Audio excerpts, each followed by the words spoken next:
freaking first cut. Golly. Welcome to the First Cut Podcast. I'm Rick Gehman, and this is your round 3 recap for this week's U.S. Open. It is also First Cut After Dark. Joining me to break it all down, Kyle Porter is here. KP, happy Father's Day. Well, on the East Coast, it's happy Father's Day to Greg, actually. We run on East Coast time. Greg, happy Father's Day. Thank you very much. KP, it'll be the same for you very soon, but happy early Father's Day for you out there. Yes. But yeah, First Cut After Dark. I like it. I'm dialed into 10 positions for Sunday. Sorry. Literally, it was First Cut After Dark as Wyndham and Rickie were coming up 18. Greg, we were talking about it. It was that dark. It was U.S. Open After Dark. Yeah, right. It didn't look. I mean, it never does on TV, right? It never looks as dark. But I kind of realized it for the first time when Wyndham mentioned it after the round. I was very curious when the tee times came out if that was going to be a factor, and it seems like it was. I mean, Wyndham said in his press conference after that his bogey on 17 and Rickie's bogey on 18 he thought was because of darkness. I do think Rickie could have taken off the sunglasses. That probably would have helped him a little bit, but Wyndham didn't have to worry about that.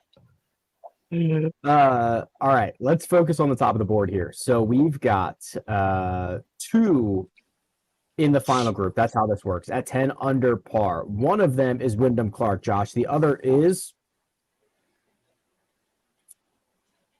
Rickie Fowler.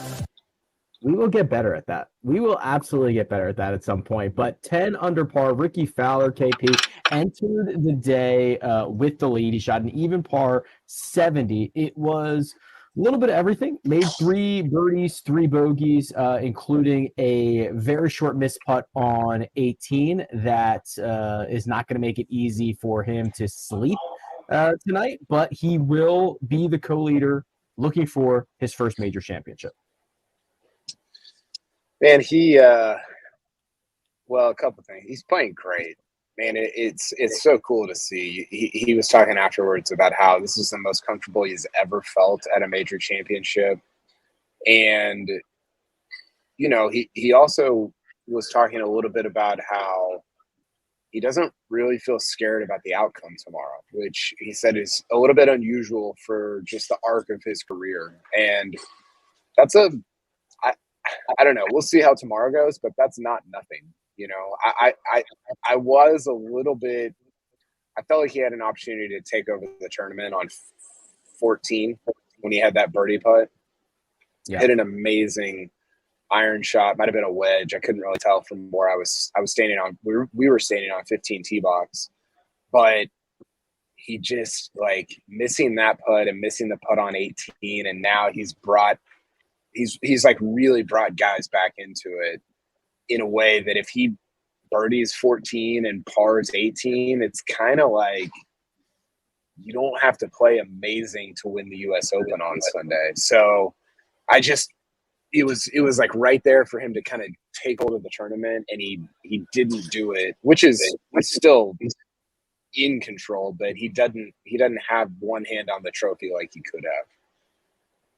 It felt like a moment, Greg, and it was kind of hard to tell. I don't know how it came across on TV, but in real time, what had happened is Rory on 14 just had an unbelievable up and down, like one of the dirtiest shots I've ever seen from literally 15 tee box to get it to that back pin on 14. He rolls the putt in, so he makes unbelievable, like legit unbelievable. One of the best shots. It looked like it on TV too.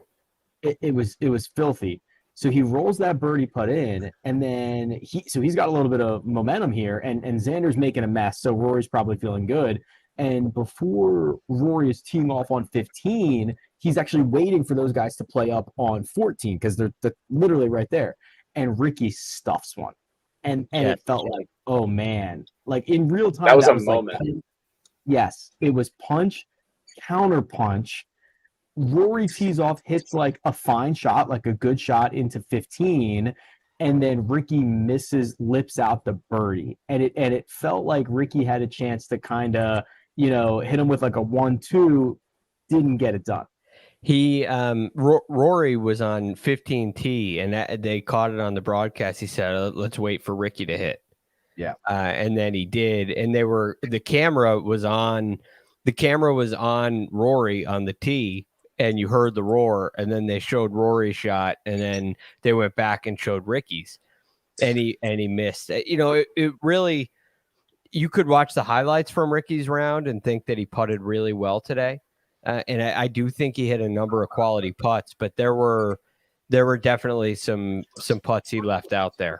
Kyle mentioned the two big ones, the one on 14 and of course 18. But he really could have taken control of this tournament without doing a whole lot more than he did. He's swinging so well right now. The rhythm is just beautiful to watch. And he got a couple bonuses. Like everything went his way. The bonus at 7 and the bonus at 13. I mean, those are. It was a 39 footer and a 69 footer. 70. Yeah. 70 footer, right? I mean that you can't rely on that. And when you get those, they have to be bonuses. They can't be making up for missed 3 footers. Missed 4 footers. So that's kind of the disappointing aspect. But something Rickie said also in his press conference after, which I think holds true no matter what happens. Tomorrow he's going to have to go out and play great golf. It doesn't matter if those putts went in or not, if he's in the lead or 1 back or 2 back or wherever he is, he's going to have to go play great golf. It's just it's going to really stick in my head and everybody's head, and especially his head, if he loses by 1 tomorrow. I mean, the thing is, KP, and we can kind of speak a little bit to like the feeling. It felt like Rickie had his nose ahead of everybody all day long, and guys got within arm's reach, and then he rolls in the putt on 13, and I remember that was so everybody has these these earphones in, so and there's no cell service, so like.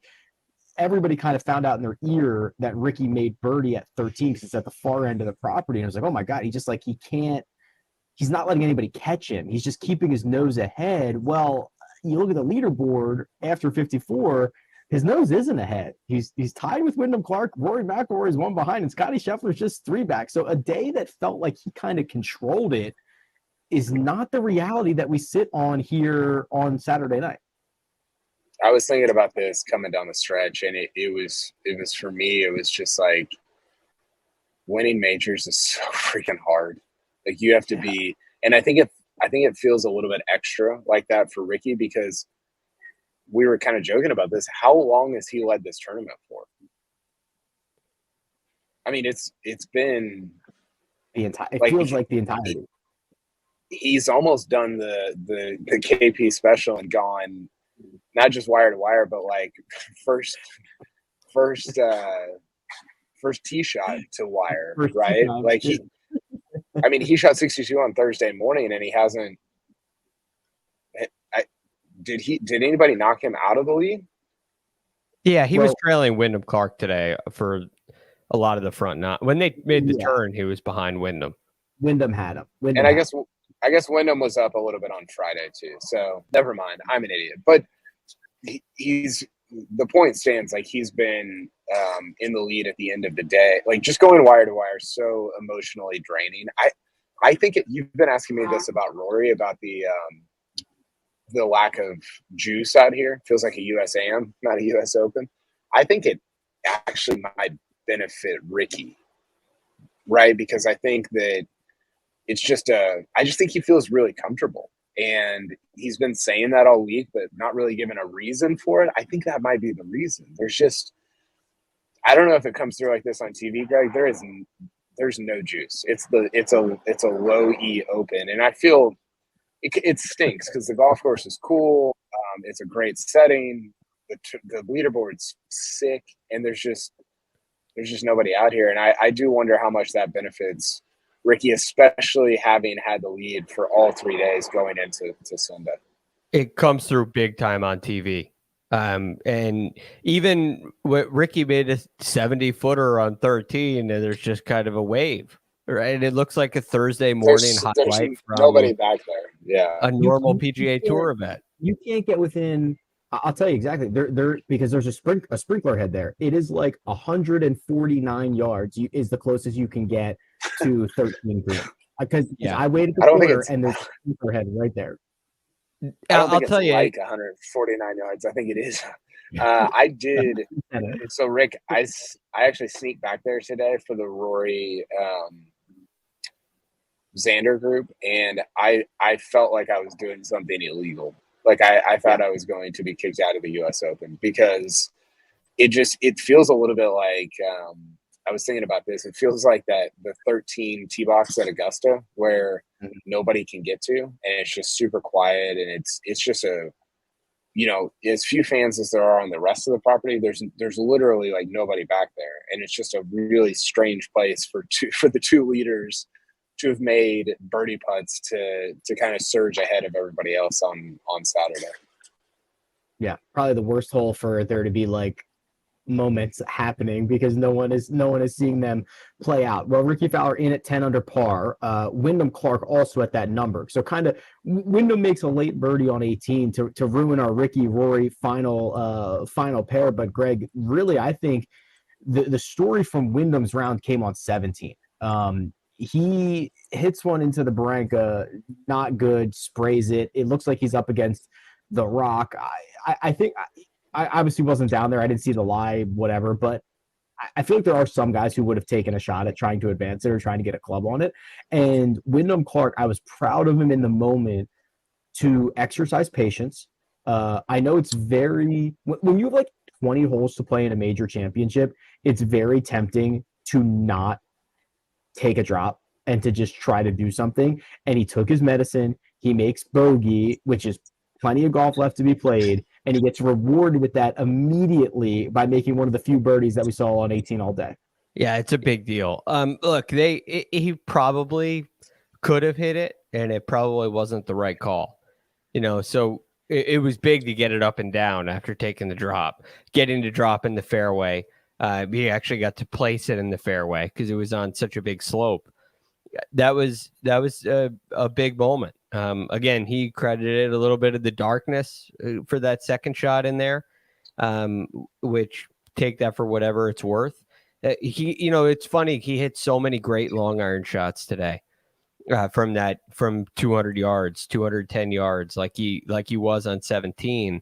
So that had to be a disappointing moment. But these things happen in U.S. Opens, and it showed a lot of patience. You know, it showed a lot of patience for him to decide, make the decision, take the drop, and get it up and down and stay in the moment. So I thought that was a really big moment too. Also, 13 was a huge answer to Rickie Fowler, and the shot he hit in there was so good. So I love the way that Wyndham Clark's playing right now. I mean, you think about Rory and Rickie and these Hollywood stories that are brewing, and Wyndham Clark could be the guy to spoil the party. Rick is they're just replaying the Siwoo going down on the 15th tee highlight, which is incredible. Siwoo might be the best. He's amazing. Is Wyndham Clark a badass? Like I kind of got badass vibes at the end of this third round. He just twirled in everybody's face on 18, right? Because everybody was going, oh, it's Rickie Rory. Everybody was getting their photos ready and their memes and all, you know, the narrative. And he just twirled on, just danced on everybody on 18. It was unbelievable. And then he went after the USGA and he was right. Like the tee time, like why even flirt with it? Like, what are we? It was just the whole day felt kind of weird because it was waiting, and then they finish in the dark, and it's like that. We knew that when we saw the tee times come out, we were like, well, I can do math. Like, I know what time sunset is. This isn't gonna work. It was anyway. Like my bigger point is that he kind of like danced on the USGA. Also, he might be like a low key badass. I'm certainly more into Wyndham Clark on Saturday night after he shot whatever he shot in 69 in the third round than I was 24 hours ago. He's certainly rising in the badass rankings. Well, I'll ask you this, KP. I mean, Wyndham Clark, major championship. I would normally ask like, hey, is he a contender or a pretender? But is this real or is this feels? Is Wyndham Clark real?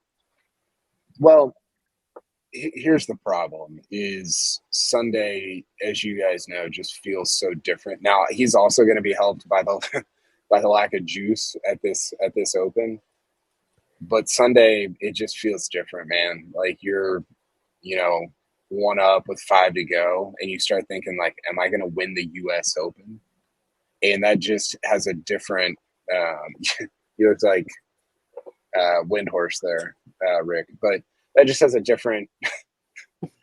That's a different thing than leading on Friday night, leading on Saturday night, shooting, a great 67 in the second round. So he's never been even close to this position before. And you can be all the badass you want, but Sunday's different. Let me pitch you something else, Greg. 4 weeks ago, we said things like, hey, you know who got their first career wins at Quail Hollow? Guys like Rory, guys like Rickie, right? Max all these guys. Homa. Max Homa, guys that turned into like pretty darn good players after Wyndham Clark wins at Quail Hollow, which, by the way, top 3 on the leaderboard, 3 guys that won at Quail Hollow.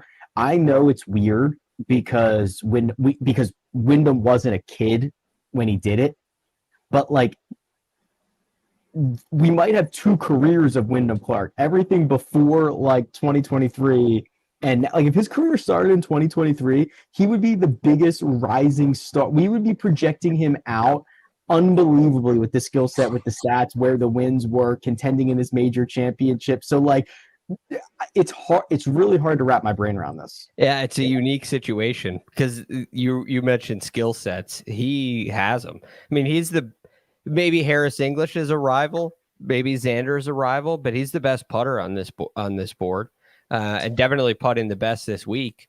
And he's plenty long. I mean, he smashes that driving iron. So skill set wise, yes, it's not like at Aaron Hills we had Brian Harmon in there and it felt like David versus Goliath. But this doesn't feel like David versus Goliath at all. He can hang. But before pre-2023, it was a disappointment. Everything was a letdown. And so the reason you have this perception of Wyndham Clark is because he was an underachiever. And now all of a sudden he's living up to what and he added a new skill set with his iron play. It's been so you know what it is, Greg. It's Sam Burns 2.0, right? Because it's a great comp. He murders the ball. He putts it great, and the thing that he flipped in his career is his iron play. And he went from being like kind of a bad iron player to being not just an average iron player, but a really, really good one. Like he's been awesome this year. And so now we've talked about it a lot this year, but like I think it's 6 of his best iron play performances of his career are all in 2023. Like 6 of maybe 8 of his best 10 are this year. It's been an incredible flip. Yeah. So we've got Wyndham Clark, potential badass, potential Ryder Cupper, potential major champion if he plays as well on Sunday as he has the first 3 days. And definite flusher indeed. So that's your final pairing. 2 guys in at 10 under par. Rickie Fowler, Wyndham Clark. You'll be happy to know they're going out about an hour earlier on Sunday, 2:30 p.m. local time. That's just the final group. The Chase Pack, very, very dangerous. We're going to talk about them, but first we're going to take a quick break and hear a word from our partners. Get breaking news, Big news coming out of the NFL today. highlights, and instant reaction. The largest final round comeback in tour championship history. We're down to the final four. I just want to take time to analyze greatness. Talk winners and losers with a guy who's already a big winner. CBS Sports HQ. It's all sports all day long. And we're back, lurking just one shot behind Wyndham and Rickie Fowler lies one Rory McIlroy, who shot a 1 under 69. KP, we saw most of these out there today. How would you assess the Sunday and the Sunday night going into maybe a major championship win for Rory McIlroy? Well, I've got a lot of thoughts. Shocking. What's wrong with our audio? Do we have I'm audio hearing problem? that too. I'm hearing double. I think it's me. Okay. So I think Rory has had two different game plans this week, and both of them have been pretty awesome. And the first one is on the course. And we talked about this on Friday, but he's been changing speeds. He's been kind of Pedro Martinez like throwing heaters, but also taking something off and throwing that filthy change up. I mean, he talked about this again on Saturday. He's like, I'm not really hitting driver a ton. I think he's hitting him maybe a little bit more than he gave himself credit for, but he's just like mixing and matching shots and speeds in a way that I don't know that I was prepared for, and I don't know that he's done in a while. You know, at Oak Hill, remember, Greg, he said, I'm just going to bang driver everywhere as far as I can, as often as I can. And that's sort of what the golf course called for. But it's been really fun to watch him use some of that creativity of, I don't want to say yesteryear, but some of the creativity that makes him one of the great players of the last 30 years. Because this golf course kind of calls for it. So I've very, very much enjoyed the changing of speeds, the different pitches.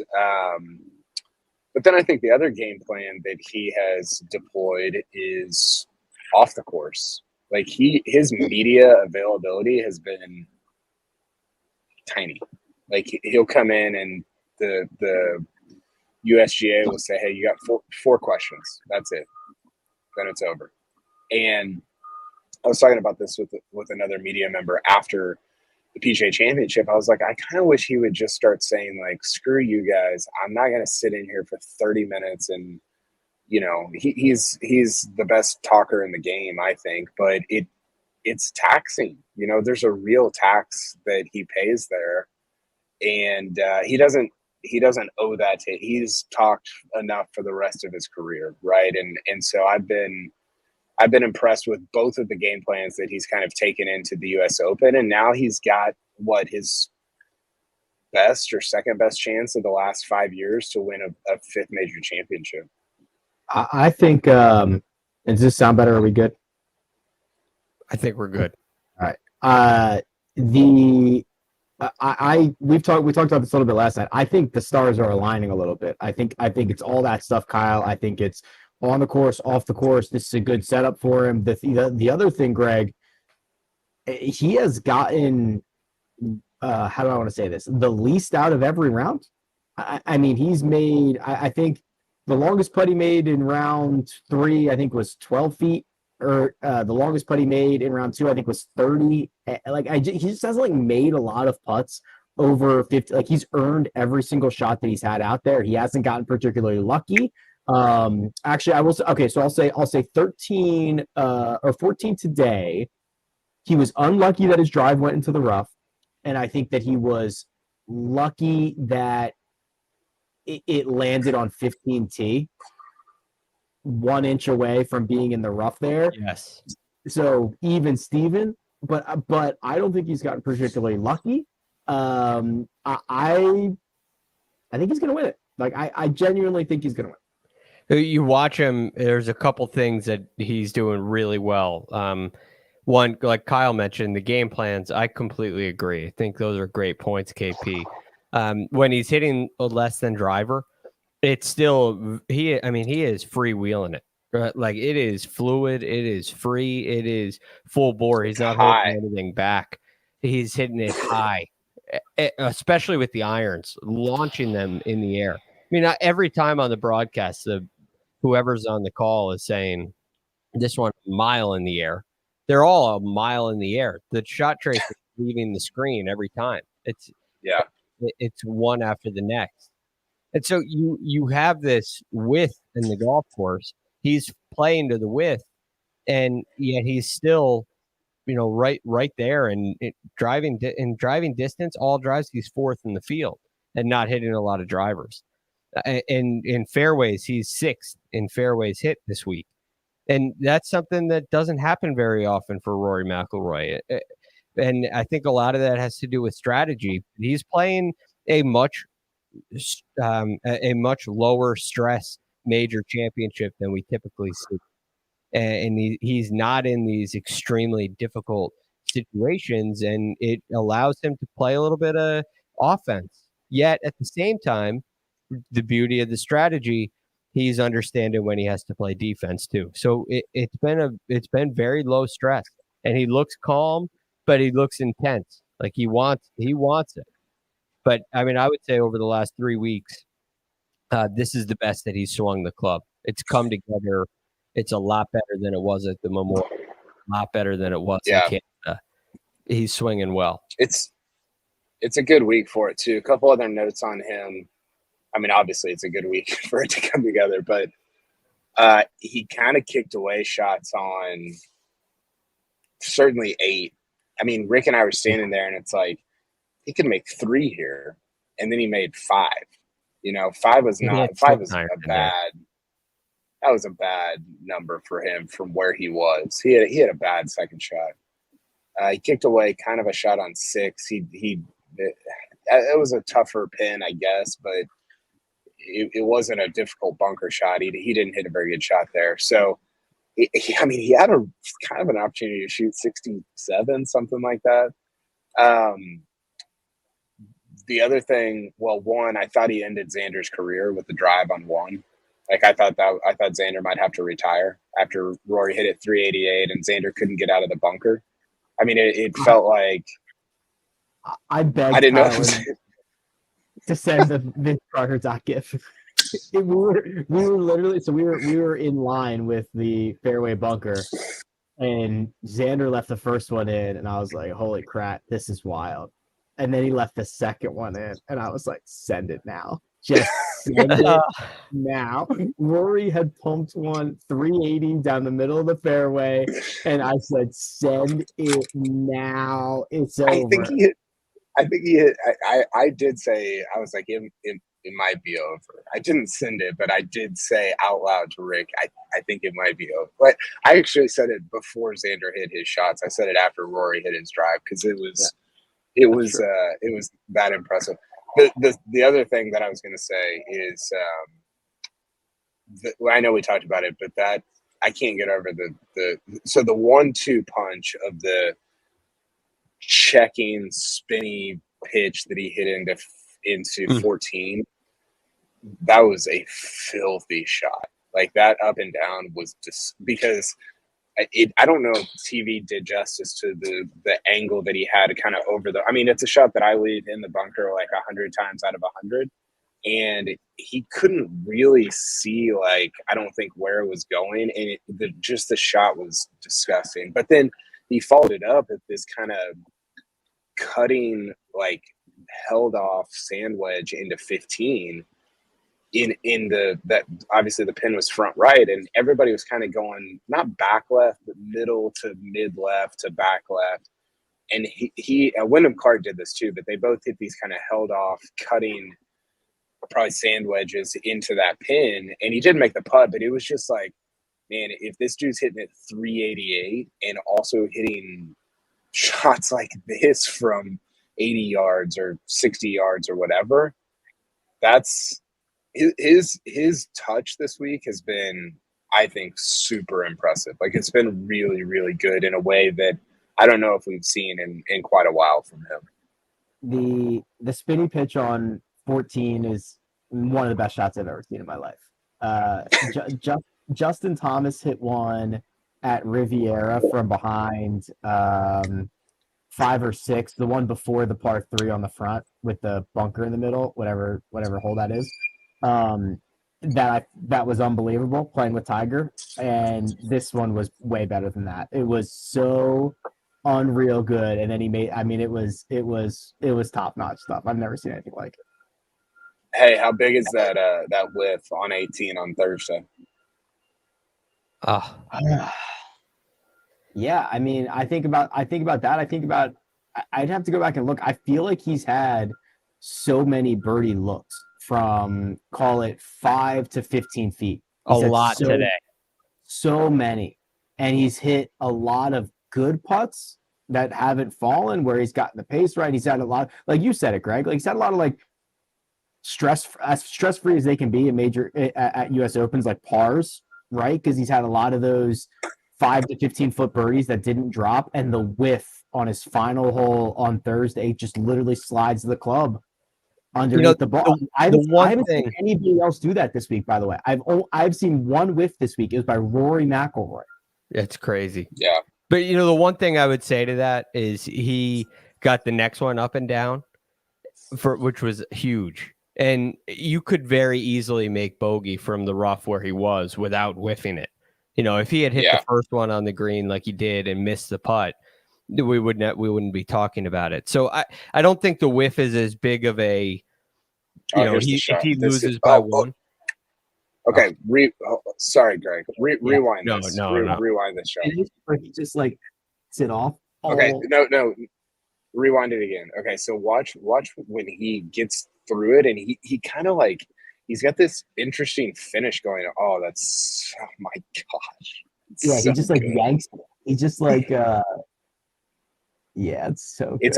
It's almost like he's like I'm interested to hear your opinion on this, Greg, but it's almost like he's holding it off at the bottom, or like checking at the bottom, and then he has this like almost like fake follow through. Like, he's not following through on his actual shot. He's just like putting the club up in the air. What's going on there? He's trying to add spin. And when you try to add spin, you try to almost rotate the club face the other way. So instead of letting the toe pass the heel, which is the quote unquote, it's a bad term, but natural release of the club, the face has a little closure to it. And when you're trying to add spin, you try to add a little loft. So you're rotating your wrists and forearms the other way. It's almost like you're keeping your left palm pointed towards the target on the way through. And so you can't really finish as smoothly, as clear. And that's where you get that kind of, and I think there's a little swagger in that one too.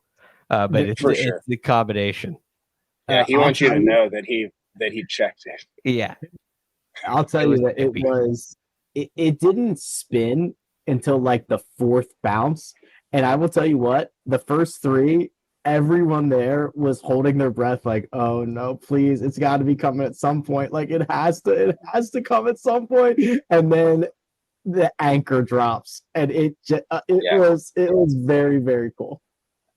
And then he buried it. I mean, it was a really cool moment. I think, man, it's going to be super interesting to see how he asserts himself on Sunday. I want to come back to Rory at the very end, because I've got a thought at the end of it. I've got the goods for you guys at the end of the podcast, but he's talked a lot about how, like, hey, it feels like I haven't won a major before, or it feels like I'm going for my first major, right? And I'm very interested to see, like, what is he like swaggering around on Sunday? Like, I'm the guy to beat here, or is it, just what's he like on Sunday at LACC with, some, like, we talked about Brooks's history at the PGA. This is like real, like, golf history to win a 5th, and I'm excited to see, kind of how that unfolds tomorrow afternoon. One shot back is Rory McIlroy. He will play with Scottie Scheffler. Stop me if you've heard this before. Scottie Scheffler in the mix at another major championship, and it kind of all just came late, Greg. It was the floodgates opening. Scottie Scheffler eagles 17, holes out from the fairway, and birdies 18. That's about 1,000 yards worth of holes that he played in 5 strokes to inject himself right back in the mix of this one. This was so sudden. It felt like following Scottie, they showed him every once in a while. Obviously, not nearly as much as the 3 guys we've talked about already. But it felt like he could never get ahead. Like he could never, get himself back in the mix. It was a birdie bogey or bogey birdie. That happened 3 times today, and it was like he was kind of sputtering. And then all of a sudden, he holes it on 17 to get to 6.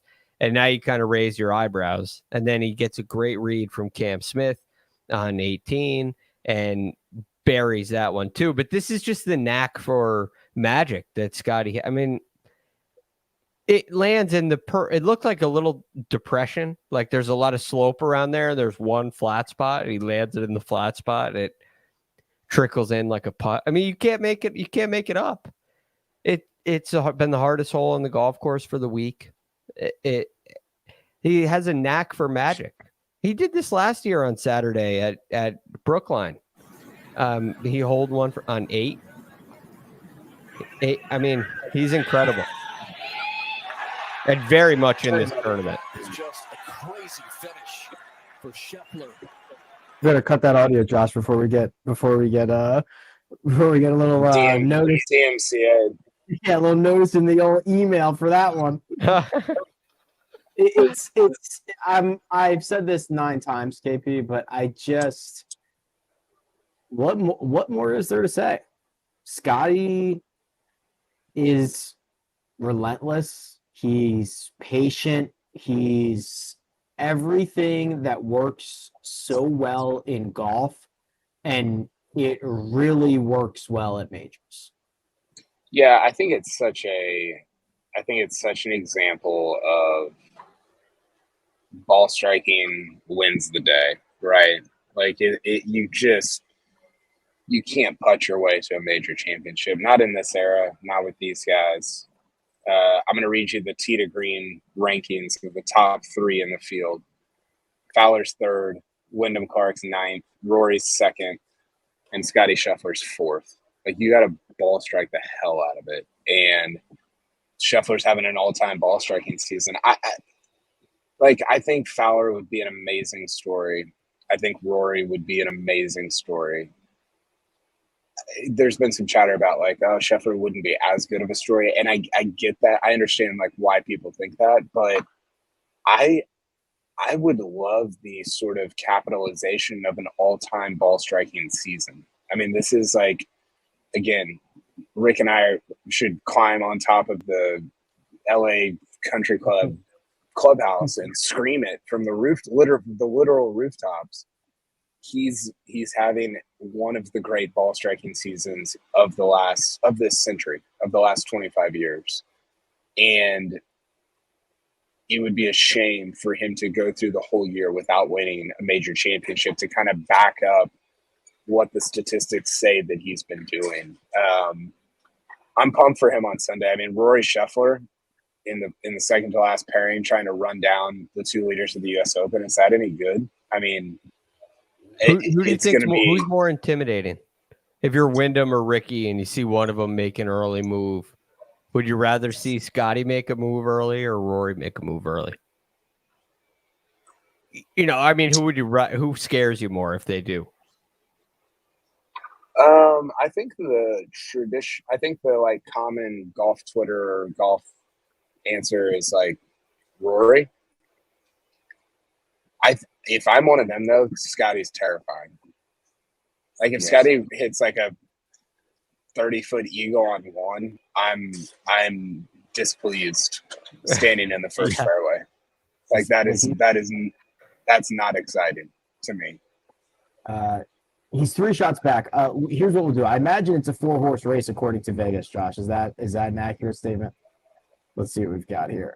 Yeah, Rory McIlroy, your favorite, plus 220, plus 280. Wyndham Clark, plus 280. Scottie Scheffler, plus 450. Nobody else shorter than 35-1. That's Dustin Johnson. So it's a 4-horse race. We can talk about this quickly from an odds perspective, and then we can loop back, gents, on kind of a historical standpoint, just the way things might shake out on a Sunday. But from Las Vegas, Greg, this is pick one of these 4 because very likely that one of them are holding the trophy. Yeah, and I think that's very fair. It certainly feels that way. I mean, Harris English has been putting the ball beautifully, but you could see the back nine give him a hard time. So I think that really kind of narrows it down to these guys because they're all playing so well, and they're all so good, and they're all somewhat maybe not trustworthy on Sundays, but they're worthy of winning a major championship. They all kind of fit the bill to me. So I feel like it's Rory. I feel like it's Scottie. I feel like it's Rickie. I feel like it's Wyndham. I've had a thought on all 4 of these guys, which is just a testament to the way that they've played. Well, I don't know. I don't know who's going to win tomorrow. I don't know either. And my piece for CBSSports.com tonight was whose open is this, right? Because I think, we're through 6 days of this week, and I think people thought, it's going to be the golf courses open. It's going to be an open for, a city that doesn't get a lot of them. And those two things the golf course has been good, but not what people thought. And the city thing has not been good at all. But we also don't know. Citibank, it's been good for Citibank though, KP. Sure. Yes, absolutely. Yeah. Shout out to the sponsors. The city of Los Angeles, the people of Los Angeles it's not been great. But we also don't know who's open this is from a player. It's just a very up in the air open, which is it's pretty interesting to me. And I think it gives one more night at least of kind of possibility. And then we have a conclusion on Sunday and that's it. And that's tidy and satisfying, I think. But I like the mystery of Saturday night. We don't know what's going to happen or how it's going to go, which I think is a ton of fun. Yeah, Saturday night is the best. There's plenty of hope for a lot of golfers. We have no idea. There's a lot of golf to be played, and there are immense ramifications, especially for the guys on the top of the leaderboard. You look at this, Greg, you've got, if it is one of these 4, Wyndham Clark would win his first major championship and ascend to a different class of golfer. Rickie Fowler, one of the most popular in the world, would get his first major after literal years of struggle. Rory McIlroy would get to 5, and he has been the face and the voice of the PGA Tour for the last 18 months. Or the number 1 player in the world gets his second major. This is it's choose your adventure. This is going to be a 6 Sunday, kind of no matter how it shakes out. Wyndham Clark's the guy that's spoiling the party because I think the other 3 stories are significantly bigger, Sure. but he's absolutely capable. And I know that with all the time we've spent talking about him on this podcast, we know that it's a really, he's a good story in our very small world. But in the golf world, he's spoiling the party. The other 3 stories are as good as it gets. I don't know if you can get better than Rickie with the comeback. And we've been wondering all year, could Rickie Fowler win again? And we've been wondering his whole career, could Rickie Fowler win a major? And I never thought that the 2 would happen at the same time. I still don't know if they will, but I love the way that he's played.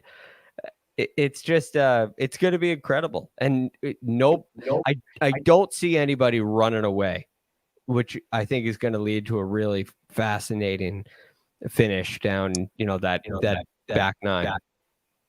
Well, let's opine, KP, because this is our last chance, right? We can only opine right now who's going to win the 2023 U.S. Open, because when we chat again on the first cut, we will know. So this is our last crack at it. I mean, you teased us with the goods on Rory McIlroy. Let's get the goods. Yeah, so I picked Scheffler, and he's in the top 4, and yet I think Rory's going to win. And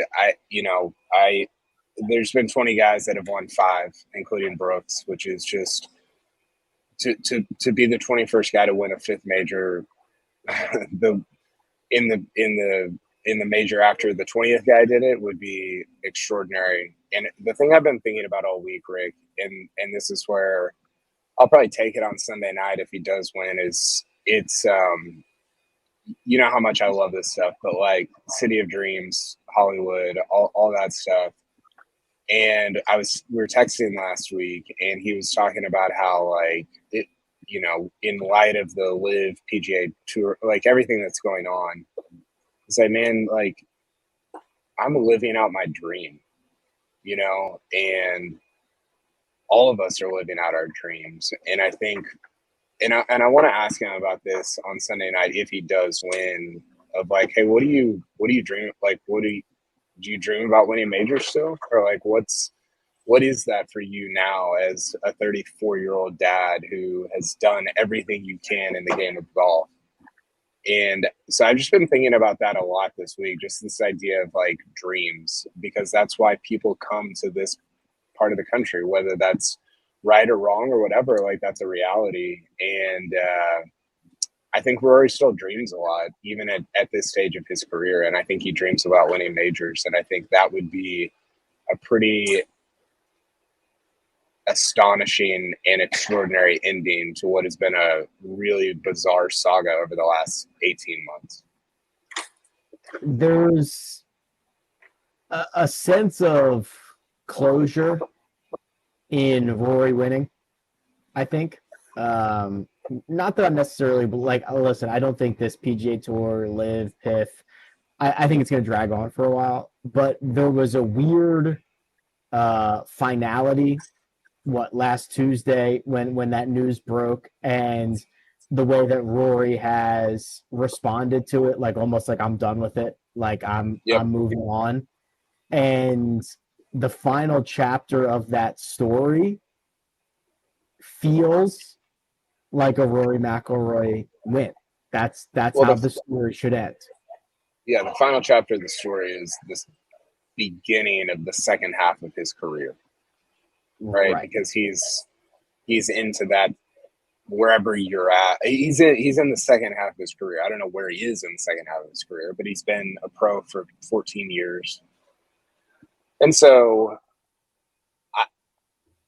like this would kickstart that, and it would be a reminder of like, hey, I'm a golfer first. I know I've been the great. I called him the bard of the PGA of professional golf. This in my column tonight. I know I've been a great talker. I know I've been a poet and like all these different things, or whatever. Not a poet, but like a scribe over the last year or whatever. But I'm a golfer first, and I'm a golfer that is he's a romantic. He's a dreamer. Right, we heard that at St. Andrews. We heard that at the Old Course, and this is a pretty good place for dreams to come true. And Sunday's going to be fascinating. I don't know if he's going to win, but it's definitely out there, and it'd be pretty cool if it happened. Barring the romance aside, Greg, Rory McIlroy leads the field in ball striking. Rory McIlroy has coughed up couple of strokes he probably shouldn't have. Rory McIlroy has received about zero luck in this golf tournament. I'm not the guy who runs out and says Rory's going to win every time he gets in contention. Yet here I am thinking this is setting up from every angle to be Rory's. I would say of the 4 players where I've had thoughts of all of them winning, Rory's on the top of my list by a hair. He leads the field in greens and regulation. He's giving himself the easiest approach shots into the greens. And it's not like he needs 25 footers to go in. He needs a couple 15 footers to go in. Right. And that's, we're talking two. If he can make 2 15 footers, he wins tomorrow. Whether they're for they should be for birdie based on the way that he's played this week. I think the golf course is going to be set up a little bit easier. He's going to have to play a little offense tomorrow. Whoever wins will have to do that. There's an advantage. I worry about that last group. I know it's comfortable. Is it a little too comfortable? Can they kind of get into a tailspin together? Because are you asking for that? Yeah, no, I'm not at all. I could see that happening. Oklahoma State group, by the way. But anyway, my boys. If you have Rory and Scottie in a shootout, over one round, I would take Scottie, but today I'm taking Rory. You can take Scottie, but Rory's already got a 2-shot lead. So there you go. You got to take Scottie to beat him. One aside, I'm going Rory. Yeah, exactly. All right. Well, listen, gents. This time tomorrow, we're going to know the answer. We're going to know what story Kyle wrote. We're going to know who held the trophy in the dark, probably on the 18th green, and who went and told the LACC members, "Hey, thanks for having us." Yada yada. We're going to know this time tomorrow. I love Saturday night. It's the best. Rory's going to tell him, "Hey, I know you live in Hollywood. You can come visit me in Hollywood in Northern Ireland." everybody in Rory's place. Yeah, we'll be able to fit them. All right, gents. We'll do it all again tomorrow night. Big thanks to everyone who tuned in. Happy Father's Day, because we are into East Coast Father's Day. So happy Father's Day. Producer Josh does all the hard work behind the scenes. Thank you very much. Greg DuCharme available on Twitter at @TheRealGFD. Kyle Porter at Kyle Porter CBS. And you can find me at Rick Run Good. This has been The First Cut. We'll catch you next time.